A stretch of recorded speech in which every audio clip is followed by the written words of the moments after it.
គ្មានមនុស្សណាម្នាក់ចូលចិត្តស្លាកស្នាមនៅលើសាច់សខ្ចីរបស់ខ្លួនឯងនោះទេទោះស្រឡាញ់គ្នាខ្លាំងដល់កម្រិតណាការដែលបន្សល់ទុកស្លាកស្នាមដ៏ជ្រាលជ្រៅនៅលើរាងកាយគឺវាពិបាកនឹងឲ្យយើងនឹងទទួលយកណាចុះបើមានមនុស្សម្នាក់គេព្រមទទួលយកស្លាកស្នាមនៅលើរាងកាយសមជាមួយនឹងមនុស្សម្នាក់ទៀតដែលគាត់ចូលចិត្តបន្សល់ទុកស្លាកស្នាមនៅលើរាងកាយអ្នកដទៃតើរឿងនឹងខ្លាយទៅជាយ៉ាងណាប្រសិនបើអ្នកទាំងពីរហ្នឹងគាត់បានជួបគ្នាជម្រាបសួរសួស្តីអ្នកទាំងអស់គ្នានាងខ្ញុំចេឌីជួបគ្នាម្ដងទៀតហើយជាមួយនឹងរឿងថ្មីដែលមានចំណងជើងថា Bad Young Blonde ទទួលបានក្រោមការវល់របស់អ្នកទាំងអស់គ្នាណាសាច់រឿងបានចាប់ផ្ដើមឡើងដោយម៉ាសូដាហ្នឹងគាត់លើកឡើងថាលើកនេះអញតាក់ទងគ្នាបានយូរគួរសមដែរតាសាតូមីហើយសាតូមីក៏ឆ្លើយថាស្អីគេយូរម៉ាសូដាក៏បន្តទៀតដែរថាសង្សាររបស់ឯងវាពិតជាគួរឲ្យស្ដាយណាស់ដែលបងចៅបងសុសយាក៏ត្រូវបានគេស្គាល់ថាជាស្រីស្អាតប្រចាំសាលាផងបើសាតូមីវិញក៏ឆ្លើយមកបែបហីទៀតហើយក៏ថាបើឯងនិយាយចឹងក៏ចឹងចុះខណៈនោះដែរម៉ាសូដាក៏សម្លឹងឃើញទៅនារីម្នាក់ដែលដើរនៅខាងក្រៅនោះឬក៏និយាយថានិយាយតាមភ្លាមក៏មកដល់ផ្លែតនោះបងសុសយាតើដល់លើគេនិយាយអញ្ចឹងទៅសាតូមីហ្នឹងក៏រៀងដៀងភ្នែកមើលគេបន្តិចដែរហ្នឹងណាតើម៉ាសូដាក៏បន្តមកថាគួរឲ្យស្រឡាញ់ខ្លាំងណាស់ខ្ញុំក៏ចង់ទៅជាមួយនឹងគាត់ដែរសូម្បីតែមនុស្សស្រីដែលស្អាតស្អំបំផុតណាដូចជាព្រឹកធ្លាក់ក៏មិនអាចគេចផុតពីការលបងរបស់ប្រុសព្រានឯងបានដែរ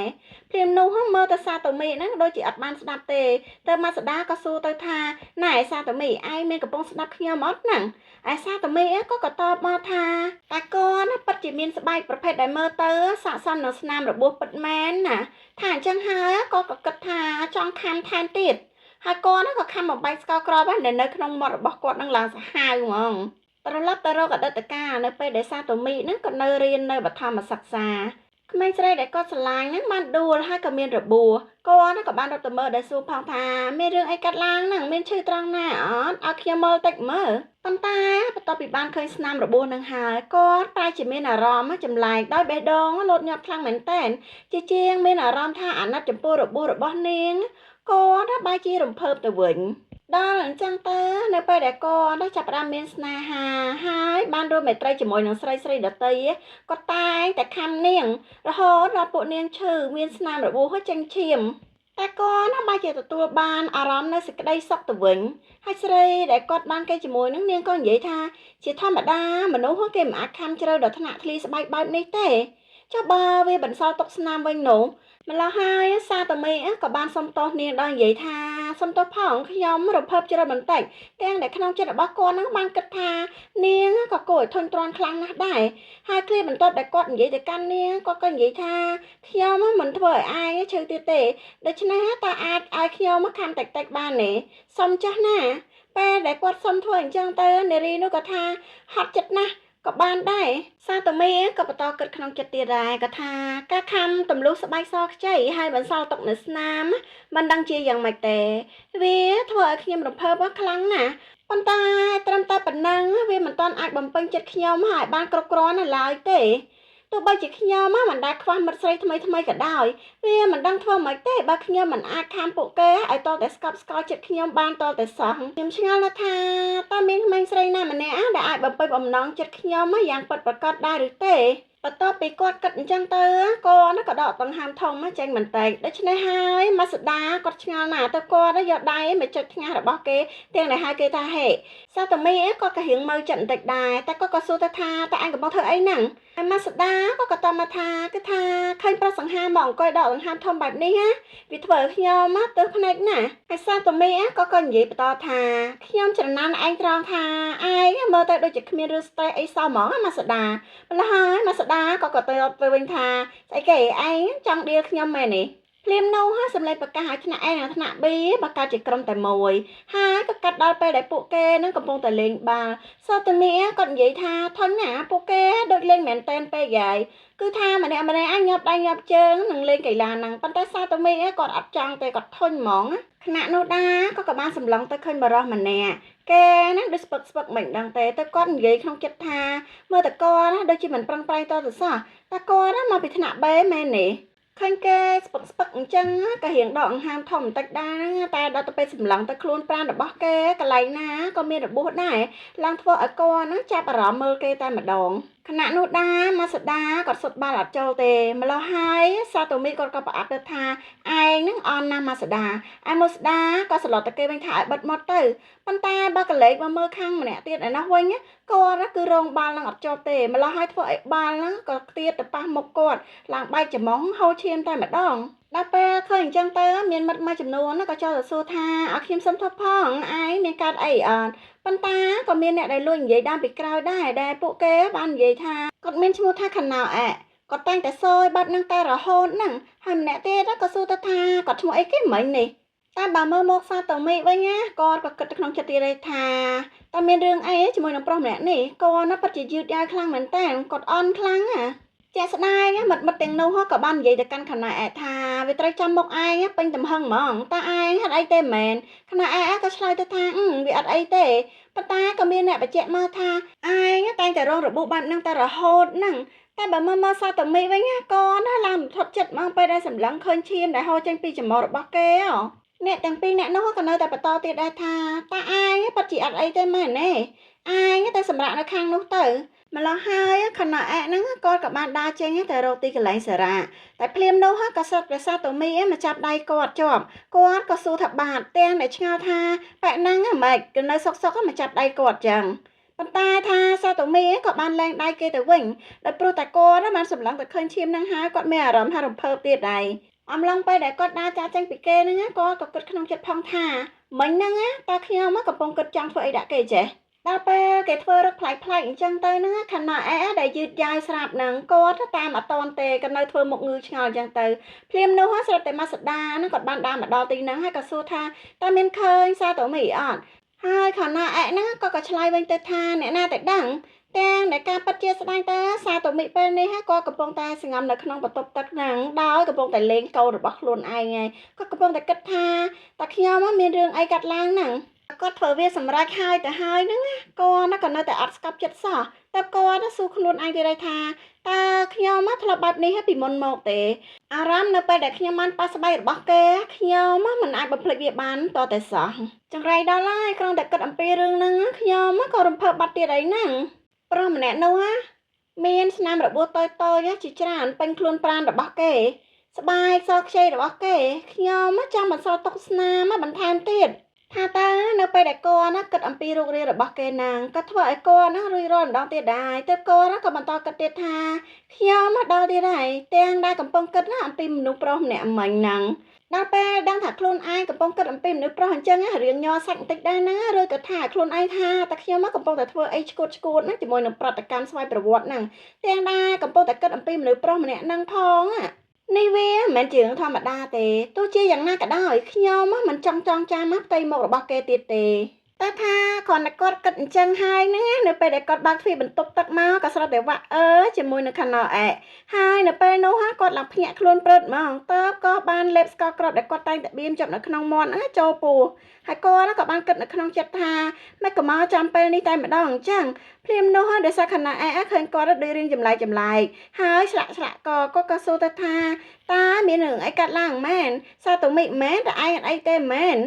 បើសាតូមីវិញក្រោយសម្រាប់រាងកាយរួចគាត់ក៏ស្រែកសម្លុតសួរគេហ្មងថាឯងហេតុអីបានជាឯងមកទីនេះចំណែកឯខណៈវិញគាត់ក៏ឆ្លើយទៅតាំងសម្រួលថាហេតុអីមែនឈាមច្រមុះរបស់ខ្ញុំវាឈប់ហូរហើយដូច្នេះខ្ញុំចង់មកលាងសម្អាតខ្លួនពេលនោះតើឲ្យសាតូមីគាត់នឹកឃើញថាឈាមច្រមុះមែននៅក្រៅពេលដែលពួកគាត់និយាយអញ្ចឹងហើយស្រាប់តែភ្លាមនោះច្រមុះហ្នឹងក៏ហូរឈាមមកទៀតហើយតើខណៈហ្នឹងក៏និយាយថាវាហូរមកម្ដងទៀតហើយហូរមកខ្លាំងគួរសមដែរហ្នឹងភ្លាមនោះកំណត់របស់សាតូមីក៏បានលោតឡើងទៀតហើយគាត់ថាវាមានអារម្មណ៍ដូចជាខ្ញុំមិនអាចគ្រប់គ្រងខ្លួនឯងបានតតែសោះម្ល៉េះហើយក៏ស្ទុះចូលទៅលិតឈាមច្រមុះរបស់គេមុននឹងខាំញីបន្តិចតែពេលគេខាំអ្នកណាមិនឈឺម្ល៉េះហើយខ្នោក៏ស្រែកគាត់ថាសាតូមីឈប់ទៅប៉ុណ្ណឹងបានហើយពេលដែលសាតូមីគាត់ឈប់ហ្នឹងខ្នោក៏សួរទៅគេទៅថាតើឯងកាច់ឈួតអីភ្លាមហ្នឹងតែថាសាតូមីមានបានតបណាគេថែមទាំងធ្វើទឹកមុខខឹងធុញទ្រាន់រួយក៏ដើរចេញទៅពីខ្នោហ្នឹងឯងដែលមិនសល់ទុកឲ្យខ្នោហ្នឹងគ្នាឡើងឆ្ងល់ហ្មងថាមានរឿងអីកើតឡើងចេះចំណែកឯសាតូមីដែលដើរចេញមកហ្នឹងគាត់ក៏បន្តគិតនៅក្នុងចិត្តទៀតថា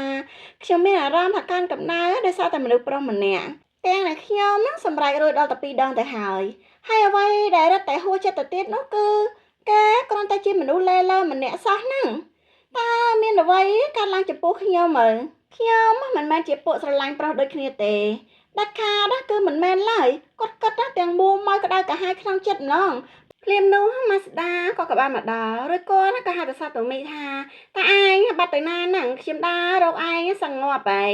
ហើយមានរឿងអីមែនបានជាធ្វើមកគួរឲ្យខ្លាចម្ល៉េះម្ល៉េះហើយសាតូមីក៏ក៏តបទៅគេថាសុំទោសផងខ្ញុំមានធុរៈបន្តិចបន្តួចណាអត់មានរឿងអីធំដុំទេប៉ុន្តែថាគាត់ឆ្លើយទាំងបញ្ចេញប្រតិកម្មចម្លែកតើម៉ាស្ដាណាគាត់ឡើងភ្ញាក់ឲ្យស្រែកខ្លាំងថាឯងលួចកិច្ចបងរៀនណាដើម្បីទៅញ៉ាយស្រីម្ដងទៀតមែនទេតើទៅពេលឮម៉ាស្ដាគាត់និយាយអញ្ចឹងទៅសាតូមីក៏ឆ្លើយបែបយល់ស្របមកក៏ថាត្រូវហើយខ្ញុំគឺជាមនុស្សប្រុសប្រភេទហ្នឹងឯងហើយម៉ាស្ដាណាក៏តបទៅថាហើយឯងក៏ពុតតែខឹងរឿងអីហ្នឹងវាត្រូវហើយឯងគឺពិតជាប្រុសប្រភេទហ្នឹងមែនសូមជួយកាត់ដាក់ខ្ញុំផងព្រោះខ្ញុំតែងតែត្រូវគ្រូស្ដីបន្ទោសរាល់ពេលដែលឯងកិច្ចម៉ោងសាលាតែស្ដីថាឲ្យគេរួចគាត់ក៏បបួលគេទៅបដូរកៅអៅចំណែកឯសាតូមីគាត់ចាប់ផ្ដើមគិតនៅក្នុងចិត្តហើយថាហ្នឹងហើយខ្ញុំគឺជាប្រុសត្រង់ហើយក៏ជាប្រុសព្រានដែលជួយចិត្តធ្វើបាបស្រីឲ្យយំដែរកាលដែលខ្ញុំមានអារម្មណ៍ថារំភើបដោយសារតែប្រុសម្នាក់នោះប្រហែលជាមានការយល់ច្រឡំអ្វីមួយហើយដល់ពេលដែលខ្ញុំគួរតែបំភ្លេចវាចោលហើយកាលតែដល់ពេលដែលពួកគាត់នៅក្នុងថ្នាក់កំពុងតែពិភាក្សានិយាយគ្នាអំពីរឿងម៉ោងរៀនបន្ទាប់នឹងឯងម្ល៉េះហើយភ្លាមនោះខណោក៏បានចូលមករកគាត់ដែលហៅឈ្មោះគាត់ប៉ុន្តែគាត់បែរជាមានអារម្មណ៍អត់ល្អទេគាត់ក៏ប្រញាប់រត់ចេញពីគេទាំងតែគិតផងថាហេតុអីបានជាគេតាមមករកខ្ញុំអញ្ចឹងហើយចាប់តាំងពីពេលនោះមកខណោក៏ព្យាយាមតាមទៅរកគាត់រហូតចំណែកឯគាត់ក៏ព្យាយាមកិច្ចពីខណោនឹងឯងគាត់ក៏គិតផងថាតើវាមានរឿងអីកើតឡើងចេះបានជាគេចេះតែព្យាយាមតាមរកគាត់អញ្ចឹងរហូតកើតជារឿងស្មុគស្មាញដោយគាត់គិតថាតាមធម្មតាតាមមានអ្នកណាទៅចូលចិត្តមនុស្សដែលធ្វើរឿងអញ្ចឹងដាក់ខ្លួននៅតើអាម្នាក់នោះកំពុងគិតអីអញ្ចេះភ្លាមនោះម៉ាស្ដាក៏បានលើកឡើងថាមួយរយៈនេះពួកយើងអាសាឃើញម្នាក់នោះញឹកញាប់ម្ល៉េះមានរឿងអីកើតឡើងមែនទេអ្វីពិតជាពិបាកក្នុងការស្មានណាហើយក៏ពិបាកក្នុងការកិច្ចនៅការពិតមែនតែនម្ល៉េះហើយពេលដែលគាត់ដើរចូលទៅក្នុងថ្នាក់ក៏ស្រាប់តែខណៈហ្នឹងហៅគាត់ថាតើកន្លែងអង្គុយរបស់ឯងនៅទីនេះមែនទេតែដល់ពេលដែលគេតាមខ្លួនស្អិតពេកចឹងទៅសាតូមីក៏រៀងមើលចិត្តបន្តិចដែរហ្នឹងរួចក៏ចាប់កបួយកអាវគេហ្នឹងទៅខ្ទប់នឹងជាងដោយសម្លុតសួរគេថាតើឯងយល់ច្បាស់ហើយមែនទេហើយគេក៏សួរបុកវិញទៅថាយល់អីគេហើយសាតូមីក៏តបវិញដោយកំហឹងផងថាឈប់មកក្បែរខ្ញុំទៀតទៅហើយហេតុអីបានជាឯងចូលមកចិត្តខ្ញុំដល់ងាយម៉េះហើយមកអង្គុយក្បែរខ្ញុំបែបហ្នឹងទៀតតែពេលអញ្ចឹងខណៅឯហ្នឹងក៏សួរបន្តទៀតថាហើយហេតុអីបានជាឯងអត់ចង់និយាយរកខ្ញុំសាតូមីឯសាតូមីក៏តបវិញទៅទៀតថាក៏ព្រោះតែខ្ញុំមិនចង់មកពាក់ព័ន្ធជាមួយនឹងឯងហ្នឹងមិនរឿងប៉ុណ្ណឹងមិនគិតថាវាជារឿងធម្មតាទេអីដែលត្រូវយល់ដឹងនោះដល់លឺអញ្ចឹងខណៅក៏តបមកបាត់យឺតទៀតដែរថាខ្ញុំមិនដឹងទេថាឯងមើលមកខ្ញុំក្នុងរូបភាពបែបណាប៉ុន្តែខ្ញុំមិនចង់ឲ្យឯងមកប្រាប់ខ្ញុំថាអ្វីគួរដឹងអ្វីមិនគួរដឹងនោះទេម្ល៉េះហើយសាតូមីក៏សួរទៅថាចាប់ពីដំបូងមកហេតុអីបានជាឯងមកតាមរំខានខ្ញុំធ្វើអីហើយខណោ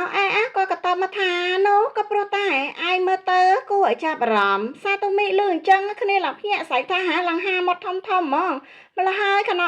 ក៏លើកដៃដែររបួសរបស់គាត់ទៅបង្ហាញនៅមុខគេដោយសួរថាតើឯងមានអារម្មណ៍យ៉ាងណាចំពោះរឿងនេះហ៎ដល់ពេលគេសួរមកបែបចាំពេកទៅសាតូមីក៏ឆ្លើយបែបធ្វើដោយអត់ដឹងរឿងថាជារឿងអីគេម្ល៉េះហើយគេក៏តបមកទៀតថាឯងជាពពួកចូលចិត្តធ្វើបាបគេមែនឬក៏គ្រាន់តែចូលចិត្តស្នាមរបួសទៅទូទៅទេហើយសាតូមីក៏ព្យាយាមនិយាយធ្វើដូចអត់ដឹងរឿងដែរគាត់ថាខ្ញុំមិនដឹងថាឯងកំពុងនិយាយអំពីអីទេម្ល៉េះហើយខណោក៏បន្តមកថាសំបីតែពេលនេះក៏ឯងមិនតន់សម្លឹងមើលស្នាមរបួសនឹងដែរក្នុងអំឡុងពេលម៉ោងហាត់ប្រាណណាឯងដកដង្ហើមញាប់ស្អែកឯងបានលុតឈាមច្រមុះរបស់ខ្ញុំហើយថែមទាំងខំវាទៀតផងរឿងនោះវាមិនមែនធម្មតាតតែសោះវាមកពីខ្ញុំមានស្មានរបួសមែនទេហើយសាតូមីក៏រៀងនៅចិត្តដែរក៏សែកទៅថាឲ្យបិទមាត់ទៅវាមិនសំខាន់ទេទោះបីជាខ្ញុំឆ្លើយប្រាប់ឯងក៏ដោយតើវាបានការអីទៅហើយខណៅក៏បន្តទៀតដែរថាខ្ញុំគ្រាន់តែចង់ស្គាល់ពីឯងហើយបានកាន់តែច្បាស់ជាងនេះតែប៉ុណ្ណោះសាតូមីឯងចូលចិត្តស្នាមរបួសថ្មីមែនទេបើសិនជាវាចាស់ហើយ តាឯងនៅតែមានអារម្មណ៍ថារំភើបជាមួយវាទៀតអត់និយាយហើយខណោឯហ្នឹងក៏សើចអាយរបស់គាត់បង្ហើបដោយស្នាមរបួសត្រង់ចង្កេះឲ្យសាតូមីនឹងមើលទៀតសាតូមីឃើញហើយរៀងបាក់ភ្នែកធំធំដែរហ្នឹងរួចហើយក៏ស្ទុះចូលទៅខ្ទប់ត្រង់ចំណុចនោះឲ្យបិទវិញហើយក៏ស្រែកសម្លឹកសួរគេទៅថាតាឯងចង់ត្រូវគេធ្វើបាបខ្លាំងណាស់មែនទេចំណែកឯខណោឯក៏ឆ្លើយមកតាមស្រួលមកក៏ថាបានតាធ្វើអីតាមដែលចិត្តឯងចង់ទៅដល់ពេលអញ្ចឹងបានដៃសាតូមីនឹងបដាគាត់កំពុងតែរកមនុស្សអញ្ចឹងស្រាប់ផងម្ល៉េះហើយក៏កសៃអាវគេឡើងយកដៃទៅស្ទាបត្រង់ចំណុចរបួសហ្នឹងរួចក៏និយាយដែរថាបើឯងនៅតែទទូចចង់អញ្ចឹងខ្ញុំប្រាប់ឯងហើយណាតែស្ទាបដឹងស្នាមរបួសហ្នឹងវារៀងយូរដែរហើយគាត់ក៏សួរទៅគេថាតើរឿងនេះកើតឡើងតាំងពីពេលណាម្ល៉េះហើយខណោក៏ឆ្លើយមកថាគឺកើតតាំងពីអំឡុងពេលរៀននៅបឋមសិក្សាសាតូមីក៏បន្តសួរទៀតថាតាវាចេញឈាមច្រើនអត់ម្ល៉េះហើយខណោក៏តបទៅថាវាបន្តិចបន្តួចប៉ុណ្ណោះសាតូមីក៏ឆ្លើយមកបែបធម្មតាថាអូអញ្ចឹងសោះហើយចំណែកឯខណោក៏និយាយទៅថាបើឯងធ្វើបែបហ្នឹងវារៀងរមាស់បន្តិចដែរណាតែនោះសាតូមីក៏បែរជាបន្តយកអណ្ដាតទៅលិតលើស្នាមរបួសហ្នឹងដោយខំបន្តិចបន្តួចរួមទាំងគិតផងថាទោះបីជាស្បែករបស់គេសមាត់ខ្លាំងក៏ដោយក៏វាមិនសូវជាទន់រលោងប្រហែលដែរដោយសារតែស្នាមរបួសទៅធ្វើឲ្យស្បែកត្រង់នោះឡើងតឹងហើយវាក៏រៀងរឹងបន្តិចដែរនៅពេលនោះខណោក៏បានហៅឈ្មោះសាតូមីសាតូមីហ្នឹងក៏បែរជាខំកាន់តែខ្លាំងរាំងរួមទាំងគិតផងថាវាព្រោះតែរឿងនឹងឯងតើវាងាយស្រួលខំខ្លាំងណាស់មិនថាខ្ញុំខំត្រង់កន្លែងណាទេវាតែងតែបន្សល់ទុកស្នាមដ៏ស្អាតមួយចាំជាអ្វីដែលខ្ញុំចូលចិត្តណាតែម្ដងដល់ពេលអញ្ចឹងទៅក៏ធ្វើឲ្យអារម្មណ៍របស់សាតូមីហ្នឹងពុះកញ្ជ្រោលឡើងម្ល៉េះហើយខណោហ្នឹងគេក៏រៀបចំជួយដោះស្រាយឲ្យសាតូមីទៅសាតូមីក៏សួរទៅដោយសារថាតើឯងកំពុងតែចង់ធ្វើអីហ្នឹងហើយខណោក៏តបទៅថាឯងមើលទៅដូចជាលំបាកខ្លាំងណាម្ល៉េះហើយសាតូមីក៏សួរទៅថាតើឯងចង់ជួយវាមែនហើយឯងអាចធ្វើវាបានដែរមែនទេខណក៏តបទៅថាខ្ញុំមិនដឹងថាខ្ញុំអាចធ្វើបានឬក៏អត់ទេប៉ុន្តែបើវាធ្វើឲ្យខ្ញុំបានឃើញទឹកមុខដ៏ស្រស់ស្អាតរបស់ឯងខ្ញុំនឹងធ្វើវាគ្នានឹងខំចង្អល់ហើយដើម្បីគេបើគេបែរជាគិតថាគេអន់រឿងនឹងខ្លាំងណាស់ខ្ញុំដឹងមុនបាត់ដែរថែមនឹងថាគេទៀតទៅថាមិនមែនឯងនិយាយថាចង់ឃើញទឹកមុខដ៏ស្រស់ស្អាតទេអីបន្ទាប់មកក៏បានបង្រៀនគេឲ្យចេះធ្វើរឿងអស់ទាំងនឹងនោះឯងកន្លែងហ្នឹងអត់ចង់ឲ្យអ្នកទាំងអស់គ្នាស្ដាប់ទេបបាក់និយាយខ្លាំងតតែមែនតែព្រោះរឿងអញ្ចឹងវាសបោអវៈហ្នឹងណាកាត់ដល់ពេលដែលសាតូមីណាក៏កំពុងតែកេងសម្រាកនៅក្នុងផ្ទះព្រាមនោះសារទូរស័ព្ទរបស់គាត់ហ្នឹងក៏បានលោតឡើងមកហើយadmin ណាអត់លុបសារនឹងចេញទេទុកឲ្យអ្នកទាំងអស់គ្នាអានខ្លួនឯងទៅដឹងតែម្យ៉ាងទៅគឺនារីដែលមានឈ្មោះ Amy ហ្នឹងគាត់បានប្របួរសាតូមីហ្នឹងឲ្យទៅកន្លែងរបស់គាត់ម្ល៉េះហើយសាតូមីក៏បានឆ្លើយថាអូខេដែលយល់ព្រមទៅកន្លែងរបស់នាងនឹងឯងហើយកាលដែលមកជួបគ្នាបែបហ្នឹងក៏គ្មានរឿងអីធ្វើផ្សេងក្រៅពីរឿងនោះដែរចំណែកឯសាតូមីគាត់បានលើកដែរទៅប៉ះនៅសាច់នារីម្នាក់នោះត្រង់ចំណុចដែរខណោគាត់មានរបួសចាស់ហើយគាត់តែងតែប៉ះវាជាញឹកញយរហូតដល់នារីម្នាក់នោះគាត់ឆ្ងល់ហើយគាត់ក៏សួរថាថ្ងៃនឹងឯងចេះតែប៉ះត្រង់ហ្នឹងរហូតអញ្ចឹងហើយកាលដែលគាត់បានធ្វើជាមួយនឹងនាងគាត់ក៏បានសម័យទៅដល់ខណោរហូតហ្នឹងព្រោះគាត់ក៏គិតក្នុងចិត្តថាវាមិនមែនជាស្បែករបស់គាត់ទេតើវានោះគឺដើម្បីបង្វែរចំណាប់អារម្មណ៍របស់ខ្ញុំប៉ុន្តែពេលនេះខ្ញុំកាន់តែច្បាស់ក្នុងចិត្តហើយថាខ្ញុំថែមទាំងបានសម័យដល់គេនៅពេលដែលខ្ញុំនៅជាមួយនឹងមនុស្សស្រីទៀតផងគិតដល់ខណៈច្រើនពេកអញ្ចឹងទៅគាត់ក៏រៀងហត់ចិត្តដែរតែនៅពេលដែលគាត់គិតថាខ្លួនឯងគួរតែទៅដេកណាគាត់ក៏ស្រាប់តែឃើញប្អូនប្រុសរបស់គាត់ដែលមានឈ្មោះថារីជីកំពុងតែញ៉ាំនំដាំងហ្គោនំនេះគឺជាអាហារប្រពៃណីរបស់ជប៉ុនដែលវាធ្វើចេញពីម្សៅអង្ករដំណើបពេលដែលគាត់ឃើញពួកគេអញ្ចឹងគាត់ក៏ស្រែកសម្លុតសួរទៅពួកគេទៅថាហេពួកឯងហេតុអីបានជាពួកឯងនៅក្នុងផ្ទះខ្ញុំវិញតែថារីជីណាគាត់កំពុងតែជាប់ញ៉ាំអត់ទាន់បានឆ្លើយទេម្ល៉េះហើយសាតូមីណាក៏ស្រែកខ្លាំងទៅហ្មងគាត់ថាហេរីជីគាត់ឈប់ញ៉ាំហើយក៏ឆ្លើយតបនឹងបងប្រុសថាបងប្រុសស្វាគមន៍មកផ្ទះវិញគេមកដើម្បីយកឯកសារព្រីនមកឲ្យបងហ្នឹងណាហើយចំណែកឯខណៈគាត់ក៏បានសុំទោសគេដែរគាត់ថាសុំទោសផងដែលមករំខានឯងទាំងដែលឯងធ្វើពិតជាឈឺហើយកិច្ចសាលាសោះគេខំធ្វើដំណើរមកសួរសុខទុក្ខឯងដល់ទីនេះហើយហ្នឹងហើយនិយាយពីថាអ្នកណាប្រកែកគ្នាអីប្រកែកទៅបារីជីវិញនៅកំពុងតែសប្បាយរីករាយជាមួយនឹងនំដាំងហ្គោគេទៅសារទៀតថានំដែលចេញពីហាងកាណូយ៉ាហ្នឹងគឺពិតជាឆ្ងាញ់ខ្លាំងមែនតើ រីជីហ្នឹងក៏បានសម័យនៅពេលដែលកណ្ដោអែហ្នឹងមកលេងគេមានកាន់នំប្រពៃណីមួយដែលជាគ្រួសាររបស់កណ្ដោអែហ្នឹងជាអ្នកធ្វើអីអញ្ចឹងណាតែគេឃើញនំហ្នឹងហើយគេឡើងរំភើបសប្បាយចិត្តមកអញ្ជើញភ្ញៀវចូលឡើងលឿនស្រួលម្ល៉េះហើយបងរបស់គេហ្នឹងក៏ស្ដីឲ្យគេថាកុំចេះតែឲ្យភ្ញៀវចូលផ្ទះព្រោះតែឃើញចំណីអាហារឆ្ងាញ់នោះអីឯរីជីគេក៏តបទៅបងប្រុសទៅថាបងត្រូវមានចិត្តល្អចំពោះមិត្តភក្តិជាងហ្នឹងបន្តិចណាបងប្រុសតែថាសាតូមីក៏បានតបថាពួកយើងមិនមែនជាមិត្តភក្តិទេឆ្លើយអញ្ចឹងជាមួយនឹងប្អូនខ្លួនឯងរួចគាត់ក៏ងាកទៅសួរជាមួយនឹងខាងណែឯងថាចុះដំបងឡាយហើយឯងដឹងថាផ្ទះខ្ញុំនៅឯណាដោយរបៀបណាម្ល៉េះហើយខាងណែឯងក៏បានឆ្លើយទៅថាខ្ញុំបានសួរអ្នកដែលឯងតែងតែដើរជាមួយរហូតហ្នឹងហ៎សាតមីក៏បានគិតនៅក្នុងចិត្តថាខ្ញុំនឹងមិនលើកលែងទោសឲ្យម្នាក់នឹងជាដាច់ខាតភ្លាមនោះស្រាប់តែប្អូនគាត់ស្រែកឡើងថាងាប់ហើយខ្ញុំត្រូវទៅរៀនគួរហើយ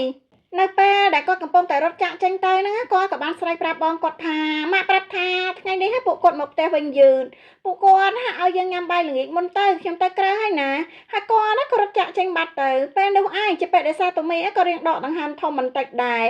ឯខាងណោក៏ជ្រាបទៅសារប្អូនប្រុសគេនៅមុខបងប្រុសគេថាប្អូនប្រុសឯងមើលទៅដូចរស់រវើកដែរតើបន្ទាប់មកសាតូមីក៏សួរទៅខាងណោនឹងថាសួរមែនតើឯងមកទីនេះធ្វើអីដែរម្ល៉េះហើយខាងណោក៏លើកឯកសារមកដល់និយាយថាគឺខ្ញុំយកឯកសារព្រីណាមកឲ្យឯងមែនតើតែថាក្រោយនៅពេលដែលគាត់ហុចឯកសារទៅឲ្យគេហើយគាត់ក៏ស្ទុះឡើងក្រោកឈរđểបើកទ្វារបន្ទប់ផ្ទះគេទៅសាតូមីក៏សួរទៅថាតើឯងចង់ធ្វើអីម្ល៉េះហើយខាងណោក៏ថាខ្ញុំសុំចូលបន្ទប់ឯងបន្តិចបានទេនៅក្រៅពេលដែលគាត់បានចូលទៅដល់ក្នុងបន្ទប់គេភ្លាមគាត់ក៏ចាប់ផ្ដើមដោះអាវខ្លួនឯងចេញហ្មងម្ល៉េះហើយសាតូមីក៏ស្រ័យសួរទៅទាំងភ្នាក់ថាតើឯងកំពុងតែមានកម្រងការអីនឹងអាមនុស្សប៉ុន្តាមតែថាកណ្ដោក៏ធ្វើជាឆ្ងល់ហើយនិយាយថាកំពុងធ្វើអីមែនក្រែងឯងចូលចិត្តស្នាមរបួសណាស់មែនទេឯងថែមទាំងមានអារម្មណ៍ជាមួយនឹងស្នាមរបួសចាស់ទៀតផងឯងបានបន្សល់ទុកស្នាមខាមដ៏ធំមួយវាមើលទៅដូចជាការដែលឯងធ្វើសញ្ញាចំណាំអញ្ចឹងធ្វើវាម្ដងទៀតមកអ្វីដែលឯងបានធ្វើកាលពីលើកមុនហើយរឿងបែបយ៉ាងប្រឡងដែលជាភាគ1ភាគ2ក៏បានស្រេះតែត្រឹមនេះហើយអ្នកទាំងអស់គ្នាសម្លេងរបស់ admin ណារៀងយ៉ាងបន្តិចហើយដោយសារតែ admin ហ្នឹងបានថតវាជាច្រើនដងមែនតើទំនេរពេលណាគឺថតពេលហ្នឹងឯងឆ្លៀតមែនតើហ្នឹងណាហើយយកយល់ដល់ការខិតខំប្រឹងប្រែងរបស់ admin ណាកុំភ្លេចជួយចុច subscribe ឲ្យ admin ម្នាក់មួយផងណាអរគុណច្រើនជម្រាបលាចាំជួបគ្នានៅវីដេអូក្រោយ